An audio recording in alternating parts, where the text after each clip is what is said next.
तेलंगाना में IT park के लिए जंगल की कटाई विकास या विनाश। क्या वाकई में विकास का मतलब पेड़ों का सफाया है? क्या तरक्की के नाम पर प्रकृति की कुर्बानी देना जरूरी है? तेलंगाना के हैदराबाद शहर में जो हुआ वो इन सवालों को और भी गहरा बना देता है। हैदराबाद की एक खूबसूरत झील है दुर्गम चेरुवु लेक, जिसे सीक्रेट लेक भी कहा जाता है। यह जगह सिर्फ झील नहीं, बल्कि वहाँ की हरियाली, शुद्ध हवा और सैकड़ों पक्षियों का घर थी। यहाँ लोग सुकून की सांस लेने आते थे, मॉर्निंग वॉक करते थे, बच्चों को प्रकृति से जोड़ते थे। लेकिन अचानक एक दिन लोगों ने देखा कि वहाँ के पेड़ों को काटा जा रहा है। हजारों पेड़, जिनमें से कई दशकों पुराने थे, एक एक करके गिराए जा रहे थे। क्यों? क्योंकि वहाँ बनना था एक नया आईटी पार्क, एक ऐसी जगह जहाँ ऑफिस होंगे, टावर होंगे, मॉल होंगे, लेकिन पेड़ नहीं। इस पूरे काम को अंजाम दिया जा रहा था एक निजी कंपनी द्वारा, जिसने पर्यटन विभाग से 25 साल की लीज पर जमीन ली थी। शर्त यह थी कि यहाँ इको टूरिज्म को बढ़ावा दिया जाएगा, यानी प्रकृति के साथ जुड़कर पर्यटन को बढ़ावा देना। लेकिन हुआ इसका उल्टा।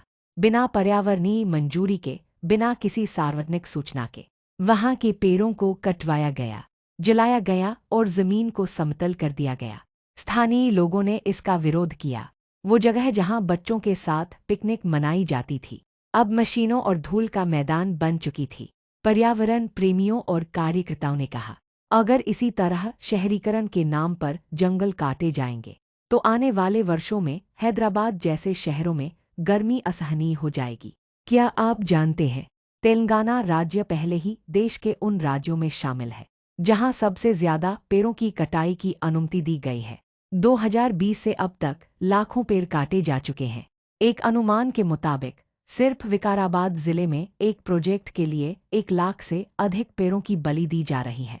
अब सवाल ये उठता है, क्या सरकार को इसकी जानकारी नहीं थी? थोड़ा बहुत विरोध हुआ तो मामला हाईकोर्ट पहुंचा। फिलहाल कंपनी को काम रोकने के आदेश दिए गए हैं, क्योंकि उसने शर्तों का उल्लंघन किया और जमीन की लीज फीस भी नहीं चुकाई। लेकिन सवाल यह है, जो जंगल कट गया, क्या वो वापस आएगा? क्या पेड़ फिर से उस जगह उग जाएंगे? नहीं। एक पेड़ को बड़ा होने में 20-30 साल लगते हैं, लेकिन उसे काटने में सिर्फ 20 मिनट। और नुकसान? जानवरों का आश्रय छिन जाता है, पक्षियों के घोंसले टूट जाते हैं, हवा की गुणवत्ता गिरती है, बाढ़ और गर्मी का खतरा बढ़ जाता है। हमें सोचना होगा कि क्या हमें ऐसी तरक्की चाहिए जिसमें भविष्य की सांसें तक खो जाए? क्या हम अपने बच्चों को ग्लास की बिल्डिंग्स और मशीनों से भरी दुनिया देना चाहते हैं, या हरियाली और ताजगी से भरा जीवन? समापन, एंडिंग थॉट। एक आईटी पार्क फिर से बन सकता है, पर एक जंगल जो सदियों में बनता है वापस नहीं आता। पेड़ सिर्फ लकड़ी नहीं होते, वो जिंदगी होते हैं। अगर आपको ये स्क्रिप्ट पसंद आई हो, तो अगली बार जब आप कोई पेड़ कटते देखें, चुप मत रहिए, आवाज उठाइए। क्योंकि प्रकृति बची रहेगी तभी भविष्य बचेगा। कोई भी विकास ऐसा नहीं होना चाहिए जो जीवन को ही खा जाए।